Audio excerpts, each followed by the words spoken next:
Welcome to this episode of Wanderlust Solo Women Travel Unscripted. Real women, real stories, real journeys, and no filter. Join Gina, your host, to share the experiences and stories of solo female travelers and advocates from all over the world, with a mission to empower women of all ages, backgrounds, and life stages to embrace solo female travel with confidence and enthusiasm, while being authentic and real, unscripted. Confronting the challenges and apprehensions many women face when considering solo adventures, providing inspiration to break through those barriers. Sharing how life transitions, loss, and trauma can lead to amazing experiences, rediscovery, and life journeys. The good, the bad, and the ugly of authentic and honest travel. So let's throw out the script, get comfy, and jump right into this episode. Joining me on this episode is Tess Millhollon. She is a published author, podcaster, and founder of HerHouse. She lives near San Antonio, Texas with her husband and son, and she enjoys traveling, writing, and hiking. She is passionate about helping women chase their big dreams and taking life-changing solo adventures. In this episode, we explore the power of community and the highs and lows of creating a platform to connect women travelers. So let's dive into this episode. Welcome everyone to Wanderlust Solo Women Travel Unscripted, and I'm so happy to have our guest today. Tess, welcome along. Well, Gina, thank you so much for having me. It's so great to be here. I've been wanting to connect with you for quite a while, so I'm really excited to share this episode with everyone. So as we start every episode with our Pass the Parcel question, and I just want to touch, because off air, Tess learnt what Pass the Parcel meant from what? An episode of Bluey. I had no idea what Pass the Parcel was, and my son is 2, so he watches Bluey. He loves Bluey, and I'm like, Pass the Parcel. So I literally learned what Pass the Parcel was from Bluey. Which I love. So for those that don't know out there, so Pass the Parcel is a childhood game, obviously maybe a Southern Hemisphere, where you have a big box, goes into a smaller box, into a smaller box, into a smaller box. But like musical chairs, and you pass it around and each person opens a box. But for us, it's a question from a previous guest. So I never know what this question's going to be. So your question from our last guest is, what is stopping you from taking that internal journey externally somewhere else, maybe thousands of miles away, and why? And for our listeners, I'd like you to answer this question too. But Tess, I think it's more in retrospect for you. Yeah, I think it is in retrospect. And I got the question and I started looking at it. And when I first got the idea to go on my really big solo adventure, nothing really held me back at the time. And I'll probably get more into this as we chat more, Gina, but I just had sold everything that I had in my life. And I was out of college. I was just at that place in my life where I was like, well, I had no excuses to not do this. And so I felt like it took me 7 months later, I had a one-way ticket to Melbourne and I was on my way to Australia. So I hate to say that, but nothing really held me back. I think maybe some relationships, I had some hesitation and stuff, but I was like, I really felt like if I didn't do this, I would regret it for the rest of my life. So I was like, I just got to do this. And I love it because it's actually led on to a lot of amazing things for you. And I thought first we'll touch on, after that experience you had, you ended up writing a book. What was the name of your book and why did you write it? Yeah, so my book is called Sherbert Skies, and it is about my time solo backpacking in Australia. So I actually yacht hopped while I was living in Australia. I was solo backpacking and I was living in the Gold Coast, and I was able to get onto private sailing vessels, and I sailed from the Gold Coast up to the Whitsunday Islands, and I ended up getting on 3 different sailing vessels in that process. And I'm actually just a writer naturally, so I have 2 full journals of my time when I was overseas. And so I literally had these journals, and I remember this beautiful season of sailing and how it really changed me. The whole season of being overseas on my own changed me from the inside out. But there was something about sailing that was just such a beautiful experience. And I literally just started writing about it.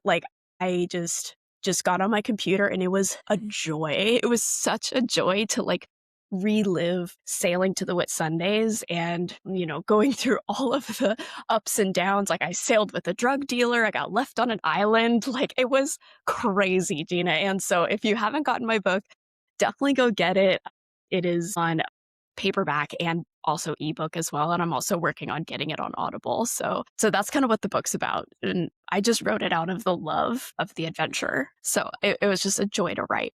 I loved it. I think like there's two things. The joy of the adventure, I think, is really cool. But also like, you went sailing. I mean, that's a different, a lot of people might do the Contiki thing or something like that. You actually did something quite different. And it led to obviously an out of the box, an amazing experience, which led on to your book. But then from that, you even took another step and you did a startup of HerHouse, which I think is an incredible platform. Do you want to share a little bit about, before we go into everything else, what HerHouse is and encapsulates? Yeah, so HerHouse is a community of background checked solo women travelers who host each other for free so that we have safe and affordable places to stay and a supportive network of women all over the world. So that's really the heart of what HerHouse is. And it stemmed from my time being overseas. Did you feel there was a need for something like this? Is it something you saw a hole in and you wanted to fill that gap? Very much, yeah. Well, so when I was overseas, I'm just kind of naturally good at networking. I'm naturally good at making friends. Like, hey, like, who do you know? Who can I stay with? And I don't feel awkward or weird in those types of requests. A lot of people do. And I stayed with locals and I had these amazing experiences, and they showed me their favorite beaches and their favorite restaurants and where they took their kids to school and their churches. And it was just a truly immersive experience that all solo travelers want. We all want to live like locals and we want to see how life is from their eyes. But it's really hard to do that when you're on tours. It's hard to do that when you're staying in hotels or even hostels. And hostels are a really cool experience too, but it's a completely different experience than staying with hosts and like locals and stuff. So when I got back to the States, I started telling people what I was doing or what I did when I was overseas. And they're like, whoa, like, how did you find these people? How did you know that they were safe? I would be super uncomfortable asking for this type of accommodation. And I was like, okay, this is easy for me, but it's actually not easy for everyone else. Yeah. I found that I didn't use other platforms that do kind of like home exchange stuff because I was always scared that they were unsafe. Yeah. So I was like, I really wish I was like, wouldn't it be cool if there was just like an app where you could like find women who would be open to hosting you for free? Like, and everyone was background checked and everyone was really safe. And so that idea was kind of planted in my heart around 2017, 2018. And that's when it all kind of started like germinating in my mind. Yeah. And I love that. And from that, I mean, it's not easy transforming an idea into reality. And being an entrepreneur can be so difficult. Like, we can all have amazing ideas. How did you like take that first step from, that little seed into actually germinating it into an idea? Yeah. Like a product. Mm-hmm. Well, I will say that the whole concept of it scared the shit out of me for years. Like, I had no idea how to do this. Like, this was like such a crazy concept to me in 2017. And it was like, I was, still relatively fresh out of college. I don't come from a technical background. Like, I'm not a software engineer or anything like that. I'm not in the Silicon Valley. I was actually living in Austin at the time. Like now my husband, but I was living with Pace at the time. And I was really overwhelmed with the thought, but it also really inspired me. I'm like, I really think that women would be into this. Because I'm like, if I would have seen this before I went overseas, I would have 100% been a part of it. Just take all my money. Like, I want to be a part of this community, right? Like, I want to be a part of it. And so I'm like, if I would have done it, I'm sure other women would do it too. So I actually visited a startup incubator in Austin in early 2018, and I pitched it to a guy. And again, like, guys don't really like fully understand like it and why we need it. And I pitched it to him, and still at that time, it was still like very conceptual. Like, I didn't really have a really good idea of what I wanted it to be. And he was just like, that's never going to work. You are going to be sued for having like a gender specific business, and you're going to be crushed by Airbnb and Vrbo and the hotel industry. And I'm like, so I got out of that meeting like pretty deflated. But there was still like that little like spark in my heart that I knew that women need this community and we need this platform to connect with each other and stay with each other like all throughout the world. And so I just kind of carried it in my heart until I found a way to build it myself. I built the MVP myself in 2021. So it like I went through COVID. I'm glad I actually didn't build it before COVID. I'm glad I built it after COVID so that we can go beyond that season. Yeah. And I think like in hindsight, being told your idea isn't any good, that it won't succeed, can, like you said, is very deflating. And you could have easily given up.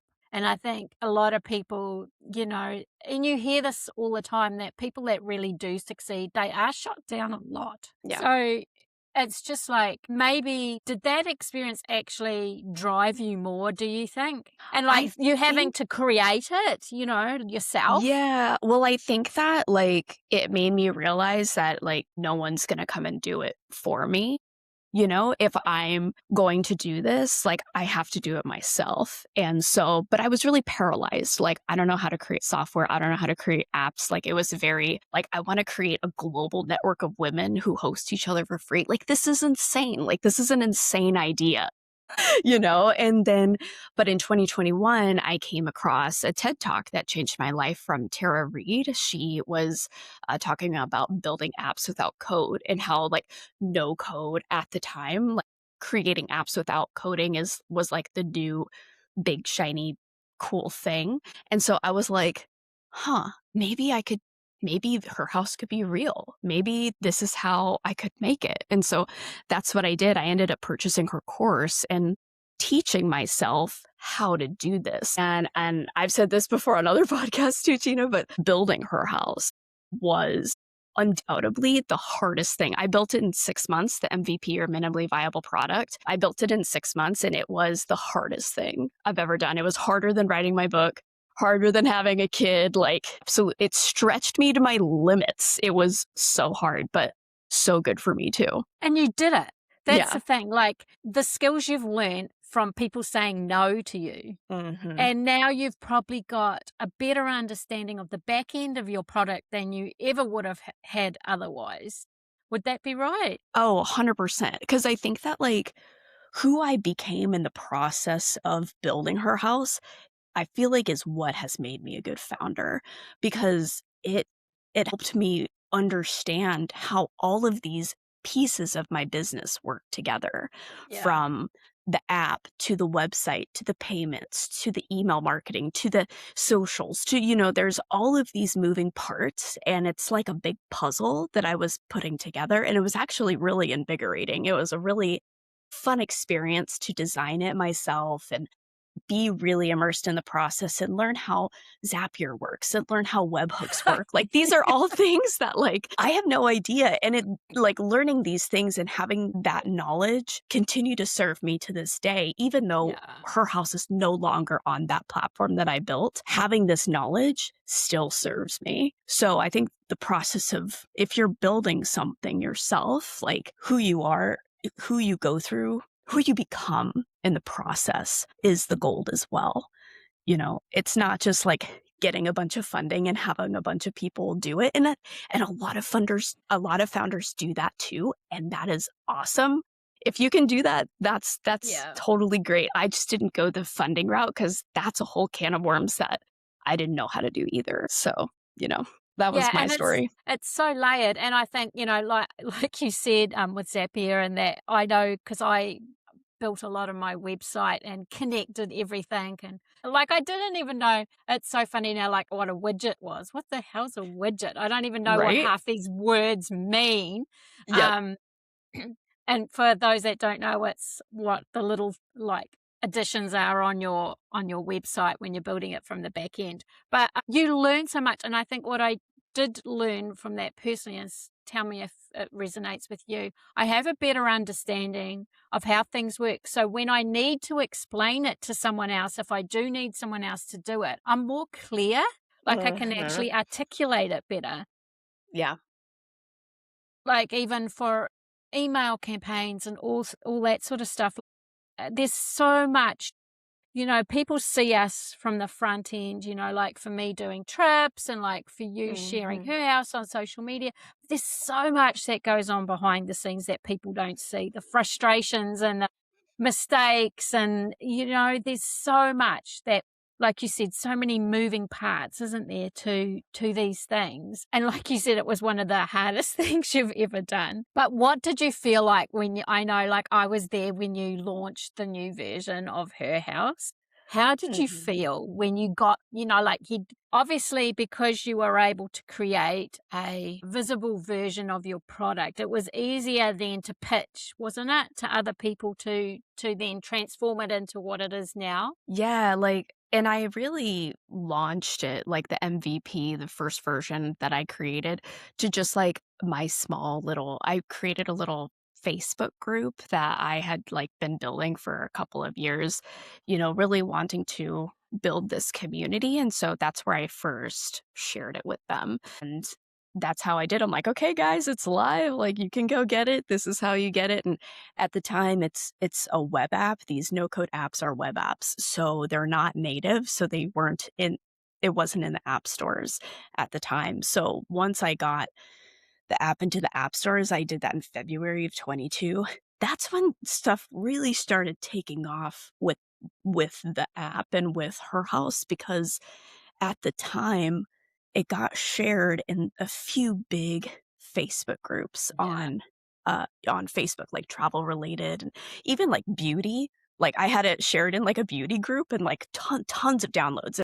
And I don't know what it was with the algorithms at the time, because I've tried to replicate that within the past like year or so. Facebook groups people don't see anything inside of Facebook groups anymore. It's really sad, honestly, because what would happen in those Facebook groups in 2022 is I would post about it, literally hundreds of comments, likes, downloads, wildfire. And that's was like, okay, they want this. Like, this is something that they want. So I just have to figure out how to get it all to work together. Yeah. So it's just a process. But it was cool. It was cool to see it, people actually get excited about it.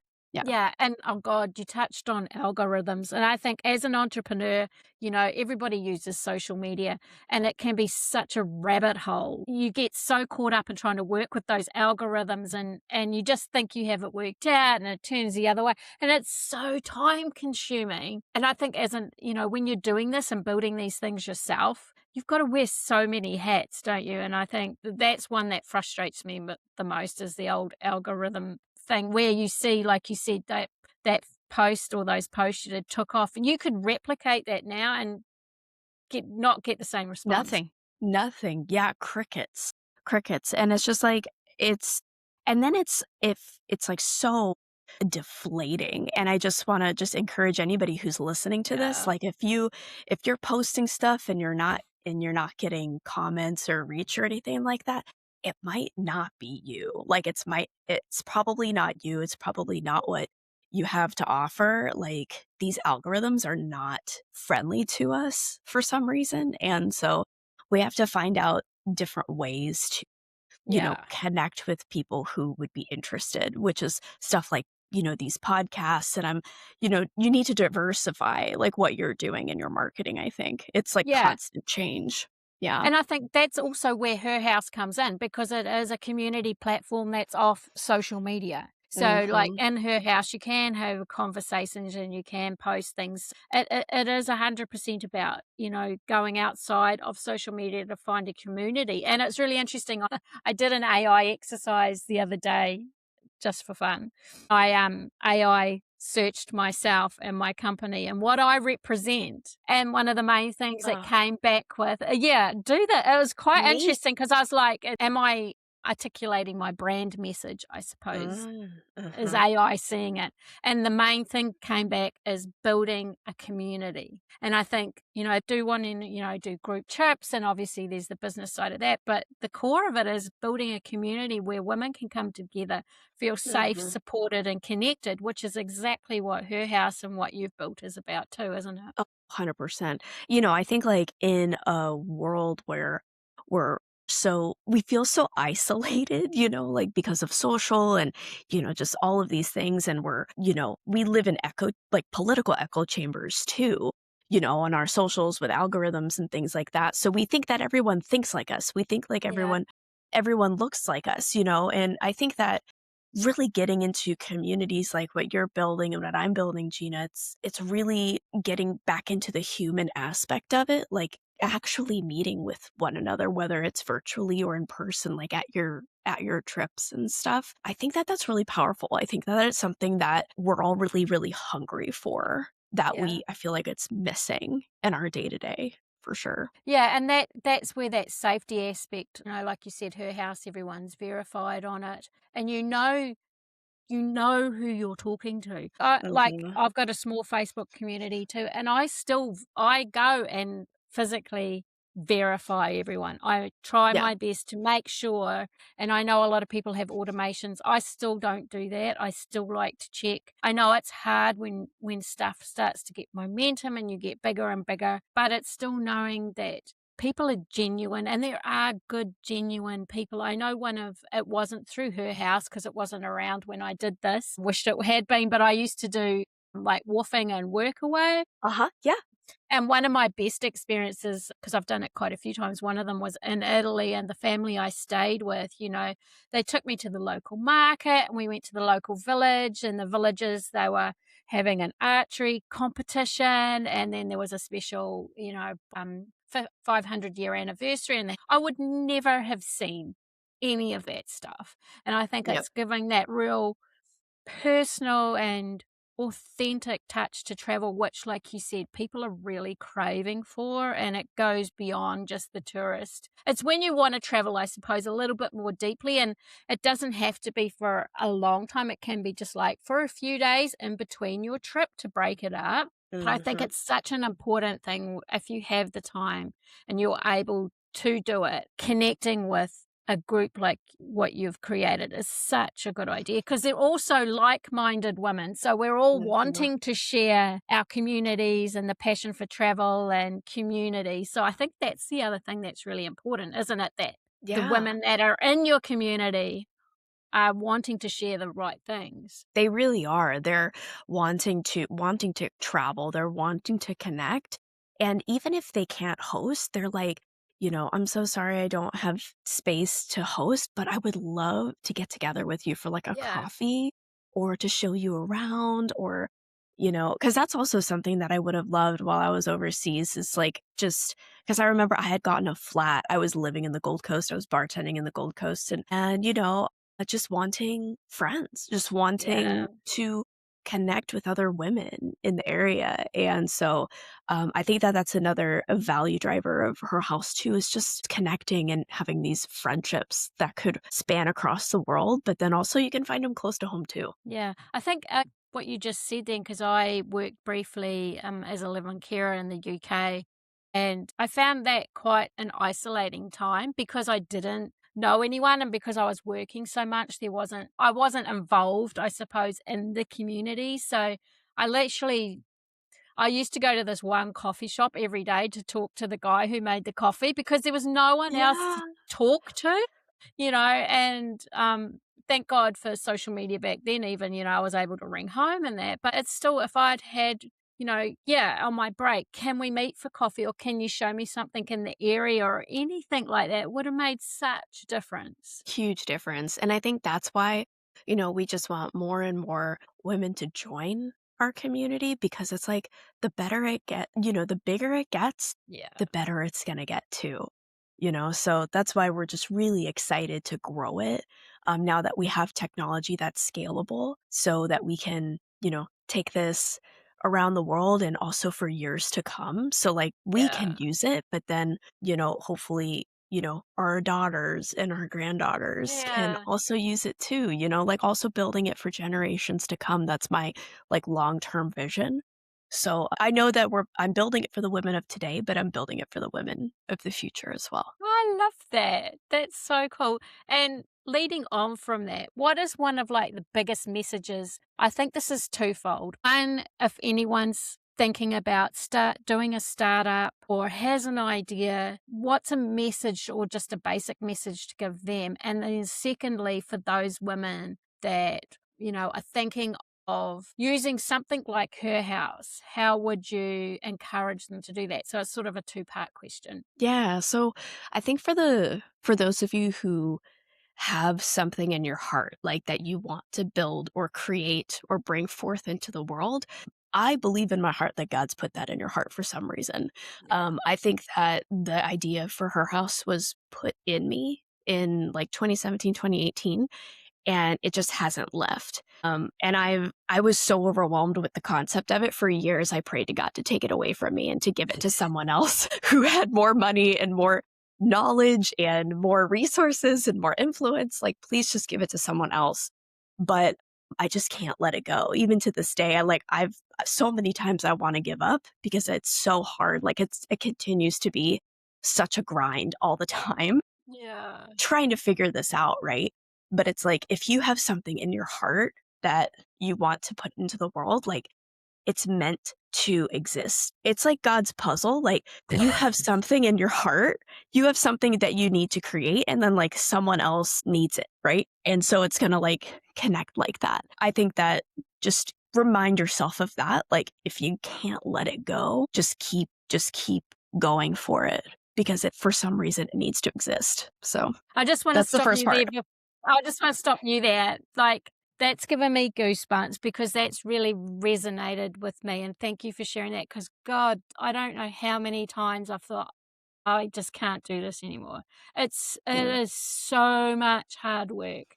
But every time I think that's it, I either get a message from someone or a post someone says thank you, or there's something and it's just, or I have a conversation like this even, and it goes, okay, even now I can feel tingly. It's like, yeah, I do need to keep going with this. So thank you for that reminder because it's actually really, you can slog, like you said, I think we started about the same time, really, and when you're at it this long with your idea and you still at it after all this time, it's like, yeah, it's like a dog with a bone. I just can't let it go. I know. I know, Gina. And I literally have this has been coming to me. And this is like a recent thing that's been happening to me. And it's just like, I'm almost embarrassed that I've been working on it for this long. Like I'm embarrassed that I've been working on it this long, but I'm also proud of myself for like having, because it's like such an endurance race. Yeah. Building a business of any kind. And just like you, I'm just like, I would really like to just not do this anymore. I really just, because I also have a 9-to-5 in conjunction to this, which is another reason why I haven't, And I don't think I've made a whole, and I have a 2-year-old and I have another one on the way. So it's like, I'm in like that season of like babies and like small children. So that's also really intense season for me. So yeah, so it is so many times I want to give up. So many times I want to like let it go. But like, I don't know, Gina, it's just like in my heart. Like, I just know it needs to exist. Mm-hmm. I know it's going to be successful and it's starting to grow. It's like growing. And the more I meet women like you who understand it, and the thing is that like on your entrepreneurial journey, you'll have champions that show up and sometimes they're there for like a little bit and then they'll go away. Some of them are there for like long term, but like they'll just show up and they'll just encourage you and be like super pumped for your business and more champions will just continue to show up in your life. And it's just, I honestly think it's like God's way of just like continuing to encourage you in the journey. So yeah. I love that. That's beautiful. So thank you for that. So yeah, the second question about women, how to step out and like go, like staying in someone, like a new person's house, like a stranger's house could be quite weird. Like you said it right at the start of our conversation, a little bit weird. How would you like encourage women to actually try that experience? Yeah, well, the cool thing about Her House is that's literally what we do. And because it's like when you're reaching out to someone like on Facebook, like if you connect with someone like in a Facebook group and stuff like that, like sometimes it could be like really awkward or you're like, hey, like my cousin knows you, like, and I'm going to your area. Like, can I crash on your couch? Like, I hope you're a safe person, But the cool thing about HerHouse is that's exactly what we do. Like inside of HerHouse, people will have on their profile, if they're open to host or if they're unable to host but open to meeting up, that'll be like directly on their profile. And in their profiles too, if they are hosting, they'll have a lot of them will fill out like, please take your shoes off, no smoking, different things that like they appreciate in a guest. So it's like, you don't have to be scared to reach out to women inside of HerHouse because that's literally what we do. Like, that's what the platform is built on. Like, if this concept is like interesting to you, like not only will you save a ton of money, of course, by like staying with locals because your accommodation is the number one thing that's going to eat through your budget. Yeah. Like opposed from like flights and stuff, but you're gonna make incredible friendships. You're going to have amazing memories, and it's just gonna be a really unique experience that you're never gonna have if you just like go to a hotel or an Airbnb. So like if you're at all interested in it, just go for it because the women inside of HerHouse are amazing. Yeah, and I'll put all the information regarding HerHouse and how to contact you, but there's also a free version that they can try and then step into that, and I'll just share a little bit more about that at the end of the episode. Quickly, just as a fun thing to start to wrap things up, I'm just going to do a quick fire round. It's only going to be like 4 or 5 questions, so just whatever comes to your head first. Cool, love it. Escape or nature retreat? Nature, for sure. Yeah, me too. Room buddies, snorer, light sleeper, or out like a light? Which one are you? How I am? Ever since I became a mom, I'm a light sleeper. I used to be like a rock, or I could sleep anywhere when I was backpacking, but now a pin drop, I feel like, wakes me up. And I think it's just because I became a mom. You got that ear always open. Oh, if you had to choose one person to travel the world with, who would it be? Now, this can be anybody. Oh my gosh. Dead or alive. Interesting. That's an interesting question. I want to say my husband, but I actually think I would have a lot of fun with my mom. I think like my mom and I would have just like so much fun. I went to the beach with her and Miles for the first time. It was the first time like we went somewhere together, just like the two of us. And of course my son was there. But we just are so relaxed with each other and she's just go with the flow. And I think that we would have a lot of fun together.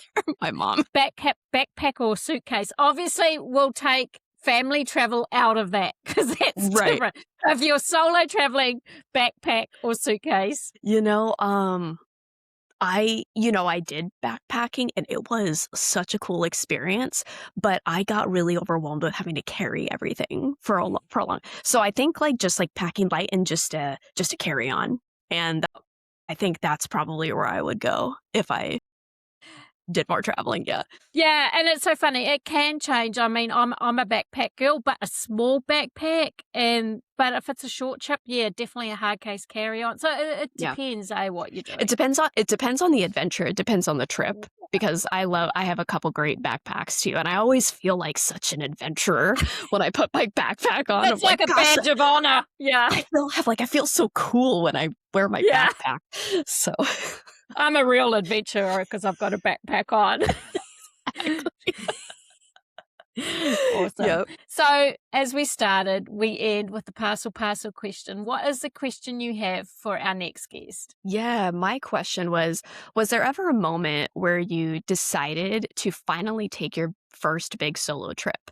And what happened in that moment? So I'd love to hear about that one. Yeah. Yeah, that's such a good question. And I just want to say, as Wanderlust Solo Women Travel also has a discount code for HerHouse for anyone who wants to join. I'm going to put all those details below. Where is the best place to find you, Tess? And HerHouse? Yeah, definitely. So the HerHouse website is herhouse.co, herhouse.co. And then all of the HerHouse socials are the exact same. So they're just at herhouse.co. So make it nice and easy for everyone to find us. Yeah, on TikTok, Instagram, Facebook. And I'm kind of behind all of those platforms right now still as well. So you still connect with me whenever you get on the HerHouse platforms. Yeah, so that's probably where I would say connect. And a new podcast too. I do. Yeah, I have a brand new podcast. It's called Dream Big, Have Adventures. So it really meshes entrepreneurship and travel and how they collide and how they're all actually really, really connected. Yeah. So yeah, so that's my new podcast too. So I'd love you to check that out as well. Awesome. So yes, I'm going to put all the details down below for everyone. So thank you again, Tess. You have been an amazing guest. I've loved our conversation, and yeah, I'm excited to be part of HerHouse, and I can't wait to see where your journey goes. Thank you for being part of it, Gina, and I was just so glad to be here today. Thanks so much for having me.